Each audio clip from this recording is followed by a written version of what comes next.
It's time to put the good in your morning. You're watching the KOAM Morning News on Fox 14. Today, the Senate proceeds with the impeachment trial of Donald Trump. Proceed with bitterly cold temperatures as well as freezing rain and snow that's going to last us the duration of Wednesday with a winter weather advisory through the end of the week. The latest from the Skywatch Weather Center. And we get to meet Spot, who lives at the Joplin Humane Society. But what kind of animal is Spot? Only one way to find out. The KOAM Morning News on Fox 14 starts right now.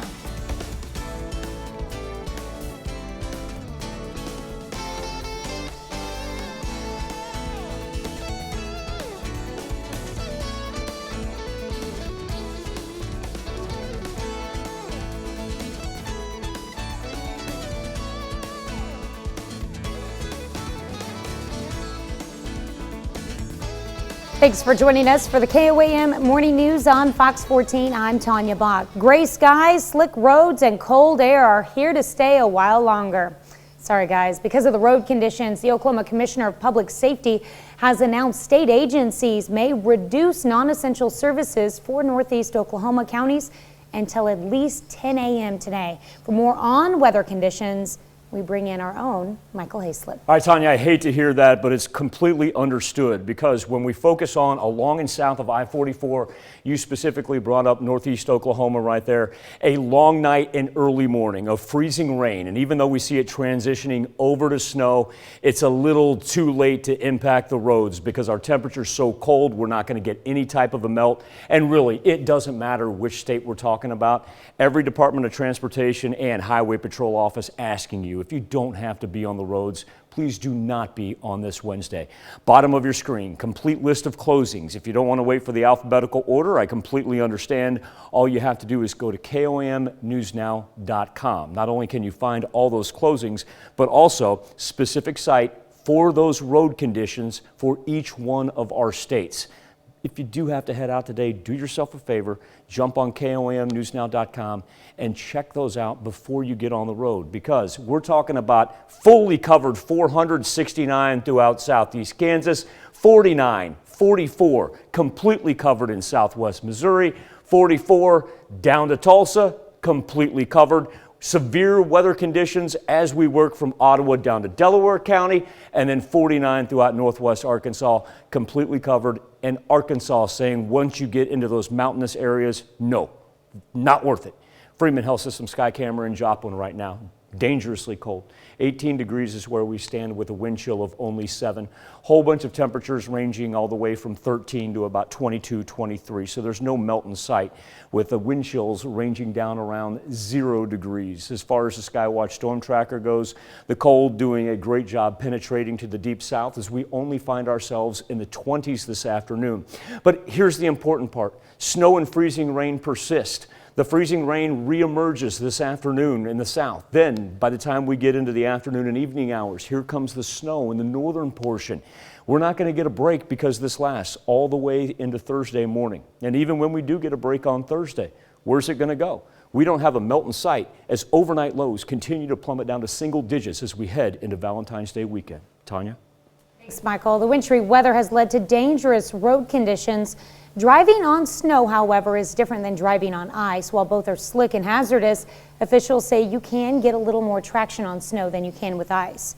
In either case, the Joplin Police Department says you need to play it safe.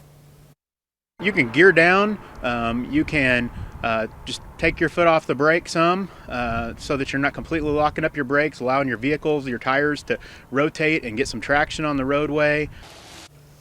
For the latest road conditions in your state, you can go to our website at KOAMnewsnow.com and click on road conditions at the top of the page. The weather led to a head-on crash in Newton County involving 2 semis. The Missouri Highway Patrol says a Freightliner on I-49 south of Neosho crossed the center line and hit another truck head-on. The driver of the second truck was taken to Mercy Hospital and has been listed in serious condition. Missouri Highway Patrol says icy conditions contributed to a fatal crash on Highway 13 about 5 miles south of Bolivar. They say 46-year-old Michael Dickinson of Bolivar lost control of his pickup, traveled through the median, and then overturned into the path of an oncoming SUV. Dickinson died at the scene. The owner of Snodgrass Collision Center in Joplin says black ice is the most common culprit behind winter weather wrecks. They say they've received several calls for drivers already needing repairs due to road conditions. Some just need alignments for minor incidents, and others are involved in rollovers. Ditch type damages, a lot of those are will get drove back, you'll hit a culvert, a lot of suspension problems. If you go off in the ditch, you should always bring your car into a shop and have an alignment checked on it. We spoke to several other shops in the area who all say they've received calls from drivers who have damage due to road conditions.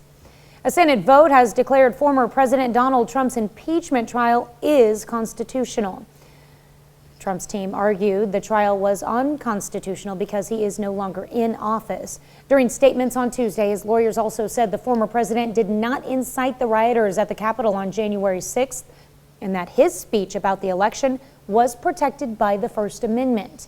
The House impeachment managers made an emotional case showing a 13-minute video of how rioters violently breached the U.S. Capitol and attacked police officers, all while invoking Donald Trump's name. The vote Tuesday was 56 to 44. All but 6 Republican senators voted the trial was unconstitutional.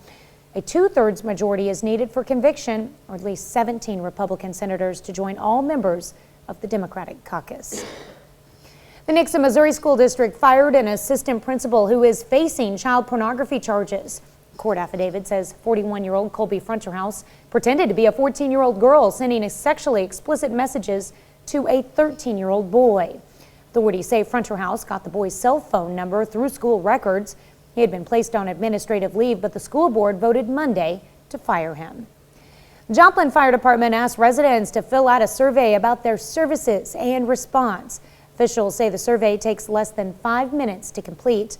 The department will use the answers from the survey to develop strategy plans on how they can improve.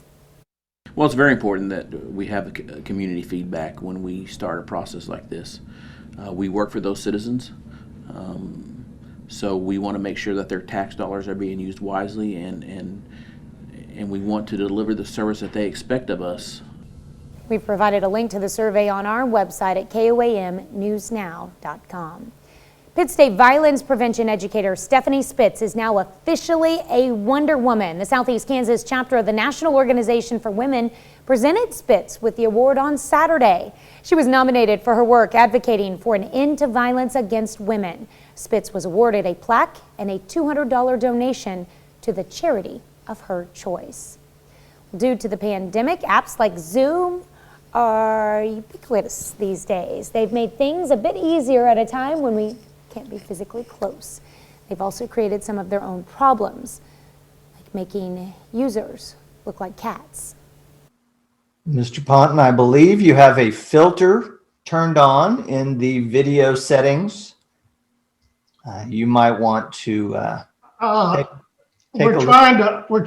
Can you hear me, Judge? I can hear you. I think it's a filter.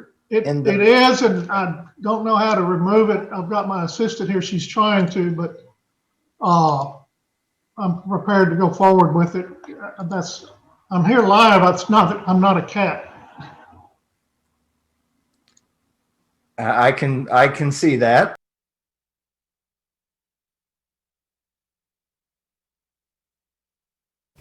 Kind of hard to take him seriously there, right? Well, the cat there was actually a Texas lawyer who says a child turned on the filter before he took part in a virtual hearing. All those kids, the judge was able to walk him through the process of removing the filter.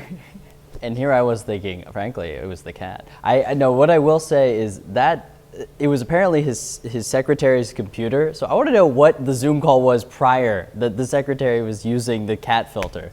Because then, I mean, it's a great transition into this. I love it. Have you ever used any of these Zoom filters? No. I'm like gonna it when log his onto your eyes look computer down and like use it, so next time you. The cat is seriously worried. I mean, the lawyer is seriously like trying to fix it. Up above, I believe his name is Jerry, above. See, I don't know. Okay, would you side and, I mean, can you say no to a face like that, though? Oh, yeah, no, guilty, right away. Oh, no, you would. Yeah, absolutely. You would convict that cat. In less than a second. Absolutely. Absolutely. I remember, I've had these experiences with the cat now for coming up on a year. I know, we've had several occurrences where a cat decided to crawl up on your lap during the show. Yeah. That's what I'm saying. Guilty as charged, you know? But I've never seen you turn into a cat. just you wait. Just wait till later in the show. I'll figure out a way to become a cat midway through. All right. I'm sure we have some way to do that. Oh, yeah. Up next, why you may soon need a negative COVID test in order to fly. Plus, we're hanging out with the Humane Society, speaking of devil. You're watching the KOA Morning News right here on Fox 14. Well, this week, the CDC is expected to update its guidance on sending kids back to class in person. But as Britt Conway reports, talk about reopening schools has ramped up debate on how to do that safely. This is what back to school used to look like. Now, nearly a year into the pandemic, sending kids back to the classroom is a debate about safety and a matter of where you live. Some districts have already returned to in-person learning. Many of the country's 13,000 school districts have come up with their own standards for when it's safe to send kids back into schools. But federal guidelines are expected to come out this week. We already know President Joe Biden's goal is to have more than 50% of schools back open by day 100 of his presidency. And that means some teaching in classrooms. So at least one day a week, hopefully it's more. And obviously it is as much as is safe in each school and local district. But as much as is safe is where the debate kicks in. Some medical experts say it can be done safely, pointing to a study of 17 rural schools. The data from schools suggests that there's very little transmission that is happening within the schools, especially when there's masking and distancing occurring. But for some schools, especially those in more populated areas with older buildings or larger classes, meeting safety guidelines can be a challenge. In several states right now, there are intense negotiations over restarting in-person learning. The head of one of the largest teachers' unions in the country says federal guidance is a step in the right direction. We've been trying to get unequivocal guidance and the resources since last June. I'm Britt Conway reporting. Another element to this debate is the push for teachers to be prioritized for the COVID-19 vaccine as an added layer of protection. Well, the Biden administration might require passengers to receive a negative COVID-19 test before domestic air travel. And that's according to Transportation Secretary Pete Buttigieg. Speaking to Axios on HBO, he says the CDC is looking into that option and the data and science will guide any final decision. On Monday, the new CDC director said screening U.S. travelers for COVID-19 could be helpful. Dr. Rochelle Walensky did not expand on that statement. Staff members at a Brookfield Zoo in Illinois undertook an icy endeavor this week. You may be familiar with it. It's called the Frozen Pants Challenge. It couldn't be more appropriate as temperatures in the Midwest are frigid right now. On Tuesday at the zoo, the Frozen Pants Challenge manifested as a frozen zoo uniform, making stops in front of various animal habitats. The frozen clothing paid visits to animals that can tolerate the cold pretty well. And they included, well, the bison, a polar bear, Bactrian camels, llamas, and one of the California sea lions. Pretty easy to pull that off here in the 4 states with the temperatures that we have, Tanya. Live look at the Skywatch storm tracker as we're seeing the freezing rain turned into snow, but at the same point in time, don't get fooled by it.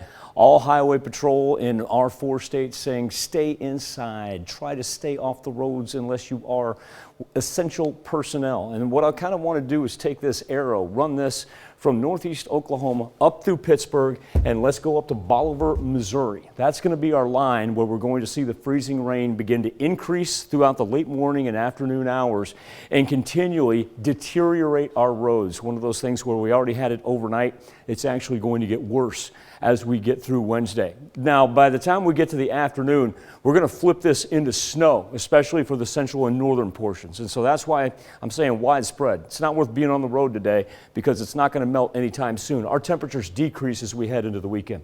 We'll be right back with Wildcat Wednesday right after this. Well, I'm not sure if anybody's told you, but we have some good friends at Wildcat Extension who like to come on one day in particular, and that is Wildcat Wednesday. And that's why this morning we are fortunate enough to be joined by our friend Cherry Nelson. Cherry, I love talking to you about this stuff. How are you?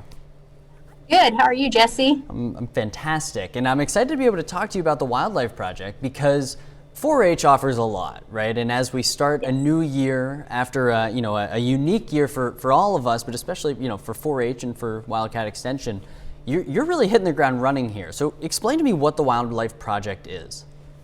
Sure. We're doing a series of different exploring 4-H projects. So the first one we chose was wildlife. And the Wildlife Project is all encompassing. It could be you're learning about wildlife tracks, mammals, reptiles, amphibians, whatever. So we chose to talk about birds. The sports fishing project part of the wildlife is also part of the Wildlife Project. So we have a lot of kids that like to do the fishing project. But we decided to focus on birds right now. So it was just a fun little activity that we could do with the kids. Well, I love it. Show us what you got for us today. I know you got an activity. Sure. We did this activity with the kids. It's basically just making a simple little bird seed bell feeder. And so I'm going to tilt my camera and we'll show you what we did. Okay, cool.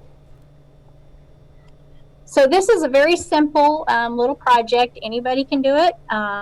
We basically, what you need is just some kind of little container that you can pour the bird seed in. You can use clay pots lined with wax paper if that's what you had, but we had a lot of these little soup bowls in the office, so we decided to use that. We put some yarn, which this yarn is something that when the birds finish the feeder, they can take this yarn and they'll put it in their nest. So, sometimes when you look at bird nests, you see all kinds of different things in their nest. And so that's something they can use in their nest. The supplies you're going to need some hot water. You're going to need some gelatin, just the clear gelatin, about a half a packet of that. I'm going to pour that in the bowl along with the hot water, and we're going to dissolve that. Stir that around till it's dissolved. And once we get that dissolved down, we're going to put some K-Rose syrup in it. Now, K-Rose syrup, we're using that just as a binding agent, so when we make our bell, it'll stick together better.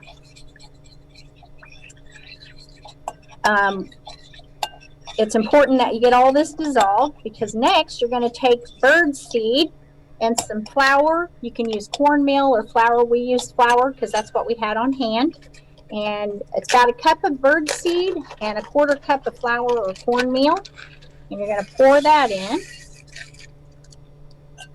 And then you're going to stir that all up. Doesn't that look yummy? Aren't you ready to eat, Jesse? I've never wanted bird feed more.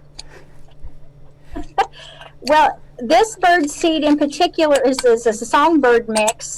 It's got some golden millet, it's got some milo, it's got some sunflower seeds. This will attract a whole lot of different types of birds. Different birds like different things.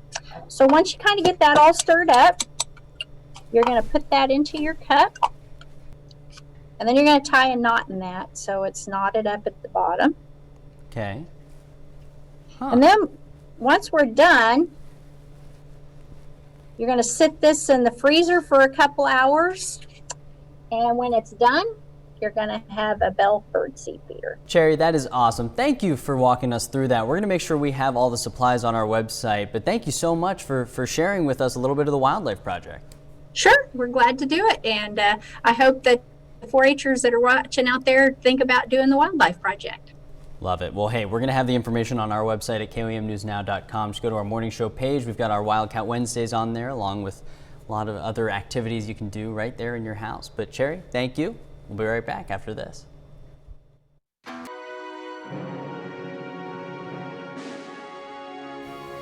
It's time to honor today's 4 state heroes. Sergeant Ronald Elias, who served in the United States Army in 1969 and 1970. He fought in Vietnam and received the Bronze Star. His hometown, Coffeyville, Kansas. We are proud to salute Ronald Elias, our 4 state hero. A Tampa Bay Buccaneers fan who attended the Super Bowl in person is now friends with the Chiefs fan whose cutout was near him. LJ Govani called the cutout Frank during the game. Afterward, he tracked down the real person depicted on the cardboard. Alan Shope has this story about when the two connected. And the cutouts, it made it feel a lot less lonely. Tampa fan LJ Gavani didn't mind all the cardboard cutouts at the Super Bowl. You at least had bodies around you, it felt like. LJ took a liking to this one. Sitting next to him, Chiefs fan Clayton Whipple, who was only at the game in spirit, and this 4-foot by 3-foot cutout. I've spent $100 on dumber things. Clayton donating money to charity in exchange to have his image at the big game, and he had a pretty good seat. We were up in section 232. He had no idea this cutout would meet him a new friend. Tried to sneak him out. All game, this Bucks fan tweeting pictures with the cutout while trying to locate the real Clayton. Not that easy. Gavani is a part owner of a brewery in Tampa. On Tuesday, he tracked down Whipple through social media. He gave his family a free trip to Tampa to visit the brewery and possibly show Clayton where they were sitting. And I had a great time at the game. The Super Bowl is a pretty unique experience. It definitely lessens the sting quite a bit. 2 football fans, now 2 football friends, and maybe a little too close. She wouldn't let me take you home. Well, that sounds weird. We get it. Enjoying the big game 2 separate ways and building a friendship over a piece of cardboard. Hey, this is amazing. He said, bring it here. He said the cutouts made him feel less lonely. Oh, I don't pick on him, ever. Don't you back out, Doobie House. When I feel lonely in the morning, if you guys are alienating me out here, I lean on him. Thank you, Neil. LJ says he plans to make a beer in his new friend's honor, and they hope to meet in person after the pandemic ends. Again, he said the cutouts made him feel less lonely. Another half hour of news and weather just ahead. Coming up on the KOAM Morning News on Fox 14. Say goodbye to getting stuck in the snow. Hyundai is designing a car with legs. We're going to tell you how it works.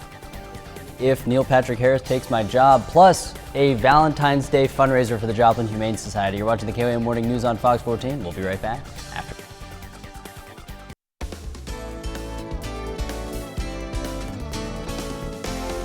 Welcome back to the KOAM Morning News on Fox 14. It's currently 7:31. Let's take a look at today's top stories. The Nixa, Missouri School District fired an assistant principal who's facing child pornography charges. The court affidavit says 41-year-old Colby Fronterhouse pretended to be a 14-year-old girl, sending sexually explicit messages to a 13-year-old boy. Authorities say Fronterhouse got the boy's cell phone number through school records. He had been placed on administrative leave, but the school board yesterday voted to fire him. Missouri Highway Patrol says icy conditions contributed to a fatal crash on Highway 13 about 5 miles south of Bolivar.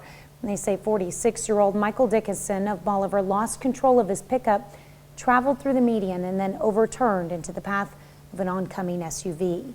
Dickinson died at the scene. The weather led to a head-on crash in Newton County involving 2 semis. The Missouri Highway Patrol says a Freightliner on I-49 south of Neosho crossed the center line and hit another truck head-on. The driver of the second truck was taken to Mercy Hospital and has been listed in serious condition. Just a reminder about black ice. The owner of Snodgrass Collision Center in Joplin says it's the most common cause of wrecks right now. Workers there have gotten several calls for drivers needing repairs because of dangerous road conditions. Some just need alignments for minor incidents, and others are involved in rollovers. It's fairly important to do the alignment close to right away. I mean, you'll notice if your steering wheel's off center, then you need to do it right away. Even if it feels like it's driving okay, you still probably need to have it checked within the next week or 2. Busy schedule of Snodgrass right now, pretty much the same at collision centers throughout the 4 states. Well, don't forget to drip your faucets during these freezing cold temps, and that's not only good advice, it's the message from Missouri American Water. They say they've received a number of calls for service and want you to take steps to prevent frozen pipes. Allowing faucets to drip can help, and there are other things you can do. Probably definitely the kitchen. Your bathrooms, just open the cabinet doors. They'll probably be okay, but definitely your kitchen faucet. Might want to think about how to protect your outdoor faucets as well, whether you wrap those, maybe just protect them from the exposure. Missouri American Water says you can wrap those in newspaper, but your local hardware store likely carries something more substantial with fiberglass insulation. Tanya, what we're talking about is not just into the weekend as far as our cold temperatures go. We're going to carry this all the way into the middle of next week. As far as prolonged sub-freezing temperatures, we probably haven't seen anything like this in years. Historically, I may have to go back and do a little research, maybe not since 2010. Wow. The last time we had this long of an area where we can't get to the 32-degree mark. So as we transition to the Skywatch Storm Tracker, this snow is coming down at a clip right here. We got the freezing drizzle indicated in purple on the backside of it. We already picked up the freezing rain and the snow overnight. Our road conditions are going to deteriorate throughout the course of our morning and afternoon. Not going to get any better. Our problematic area going to stretch from northeast Oklahoma through Independence, then Pittsburgh, all the way up to, say, Bolivar on Highway 13 right there. Not going to say that the road conditions up here are any better. They're not, because we haven't had a chance to thaw anything out. All 4 of our states asking you, stay off the roads if you don't have to be on them. Winter weather advisories, they've expanded. They're actually stretching to the north and out to the west right now. And you'll notice that expiration date is not until tomorrow. A frigid Freeman Health System sky camera. Plenty of snow already on the ground. Icy conditions in the parking lot. And 18 degrees with a wind chill right now of only 7. So on top of the dangerous road conditions, we've got dangerous cold temperatures. Down to -2 in Iola, 0 in Yates Center. Carthage feels like 7. Grove sits at 17. The Skywatch Storm Tracker shows you just how far that cold front has penetrated into the south, and we're only going to sit in the 20s this afternoon. And the snow and freezing rain, yeah, it not only persists, it picks up a little bit by the time we get into the evening hours. Then for Wednesday night into Thursday morning, transition into snow for the central and northern portion of the 4 states, and we really don't get a break until Thursday afternoon. Friday, frigid, overnight lows dropping all the way down into the negatives by the time we get into next week, and then a big chance for a snow system for Sunday into Monday. We'll be back with more KOM Morning News on Fox 14 right after this. Pushing up on Valentine's Day weekend, easy question. Who do you think should pay the bill on the first date? No Smurl says whoever asked the other out to dinner is the one paying. Billy Parrish, the man, of course. I paid the first time and still paying 50 years later. Billy says I wouldn't have it any other way. Walter Zulri says, my husband and I both think the inviter, but I would say that if on the date the male insists to pay, Waters says I would allow it. And Sherry says, I believe whoever asks should be prepared to pay. Now, on the KOM News Now Instapoll, it's interesting, 55% of you say the inviter. We actually started off with the majority said the male, but now we're at the inviter. Now, over to Jesse in Studio K. Well, usually when we highlight pets on the show, we highlight cats, we highlight dogs, but occasionally we take things in a different direction. And this morning to join us and help us do that is none other than Tiana Fisher. The Joplin Humane Society has not only cats and dogs, but what do you have for us today? Today I have Spot, who is a beautiful little guinea pig. She does the little nibble thing. It is cute. She doesn't like bite. She just gives like little love nibbles. And it startles you at first, but she's very sweet. She has a sibling here who also needs a home. And guinea pigs make great pets, especially if you live in an apartment. They don't take up a lot of space. They're affectionate and loving. They love treats and they're fun. And they make the cutest little noises. What kind of an owner is good for a guinea pig? I mean, what's the household situation that they thrive in the best? They like a quiet environment.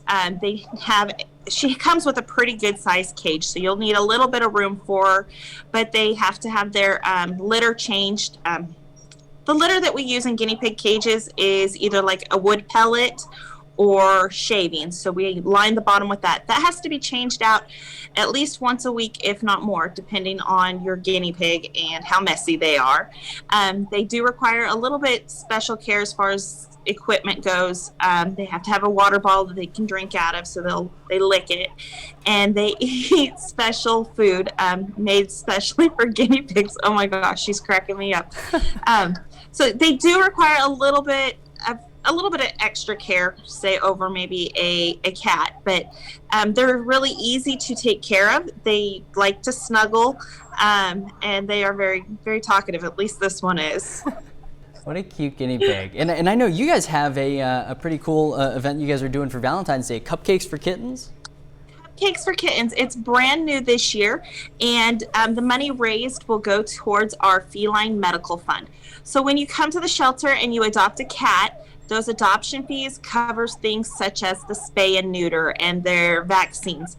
But what it doesn't cover is the cost of other medical needs. So if that cat or kitten had to be on medicine for any other reason, that's what this fund helps cover. Well, hey, we will have the information about that on our website. Thank you so much, Spot. We appreciate you coming on. Thank you. Say thank you, Spot. Say thank you. I love it. We're going to have all the information on our website about not only Cupcakes for Kittens, but about Spot as well, because holy moly, that's a cute guinea pig. We'll be right back on the KOA Morning News right after this. Prices at the pump are going up. The average cost for a gallon is $2.46, and that's according to AAA. That's a 4-cent hike from last week and 16 cents from last month. And that pushed average prices higher than this time last year across 2/3 of the country.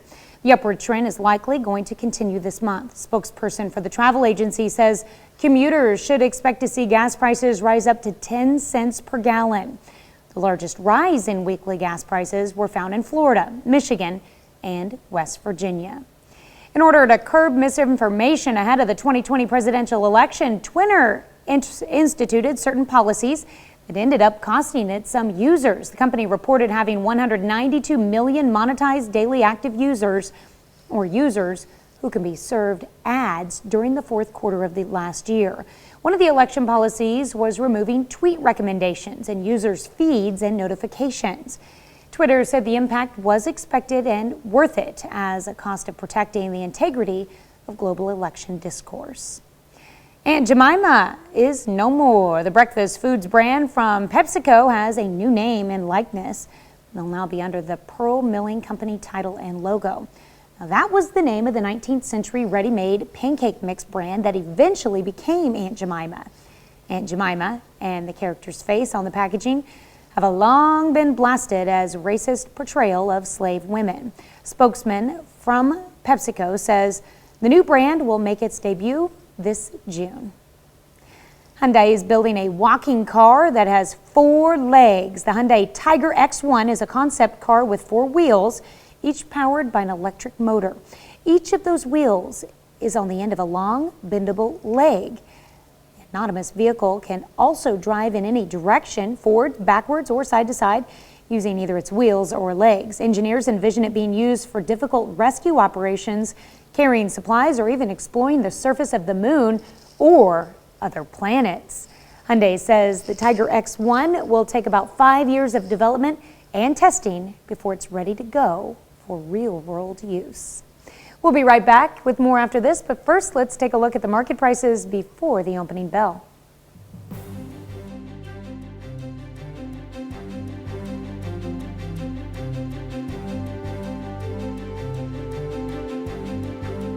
It's Chiefs country, the NFL, and fans are mourning the loss of a longtime head coach, Marty Schottenheimer. Schottenheimer passed away on Monday at the age of 77. He was diagnosed with Alzheimer's disease in 2014 and had recently been placed in hospice care. Schottenheimer was hired by the Chiefs in 1989 and spent 10 years in Kansas City, his longest stint as head coach with any NFL team. In those years, he had a 101 win total and 58 losses. In his entire coaching career, he accumulated 200 regular season wins, putting him in the top 10 among winningest coaches in NFL history. Well, it's the classic Dewey defeats Truman headline, only it's sports collectibles. The KC Chiefs lost to the Tampa Bay Buccaneers in Sunday's Super Bowl matchup, and the pre-made merchandise hailing the Chiefs as victors has to go. But where? Reagan Porter takes a look. After a tough loss for Chiefs Kingdom, Academy Sports says out of sight, out of mind. These unopened boxes of Super Bowl championship gear get packed up and put on a truck to ship out. Kind of disappointing. Store director Joe Barton says the amount of merchandise is similar to how much it stings. A lot. Multiple boxes, pallets of them. We were getting more stuff in today if we would have won. So we do have to send all that stuff back to the vendor now. The only champion shirts hanging on these racks are touting our AFC win. If the Chiefs would have won in Tampa, you know there would be Super Bowl gear galore. So what happens to the already printed stuff? For the past 7 years, the NFL has partnered with a charity called Good 360. It distributes pre-printed items sporting a losing team's logo to people in need around the world. That includes Africa, the Middle East, Western Europe, and Asia. So we know for sure that the areas where these items will ultimately end up, there's a verified need for those types of goods in those communities. All the shirts, sweatshirts, hats, and this year branded masks will cover, clothe, and touch down in struggling communities. Clothing is one of those things that can be truly transformational for people in need, and this is obviously great quality items, warm clothing. So if there's any silver lining surrounding a hard-fought season to the big stage and falling short of the Lombardi Trophy, it's helping people in need. We can move forward knowing the Chiefs are champions in our hearts and other parts of the world. Michael, I got to tell you this really quickly because I know we want to get to weather.